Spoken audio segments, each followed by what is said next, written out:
Okay, as some of you may have noticed, the channel name has changed on YouTube. That's really to make it easier to find, as Salty Dog Outdoors is what I do my thing under. I'm also still teaching at the Pathfinder School, although my primary job over there right now is as the camp master.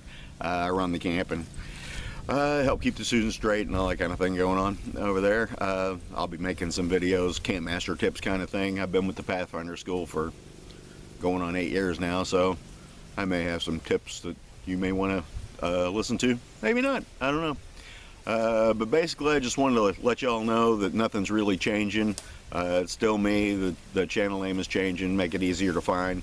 KRB762 wasn't that easy to find. So now it's Salty Dog Outdoors, which is what I do most of my online stuff under.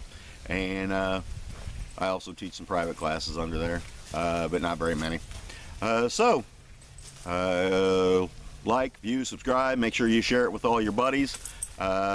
We'd like to make the channel more popular in 2020 and hopefully get the viewership up. So that's it. See y'all in the woods.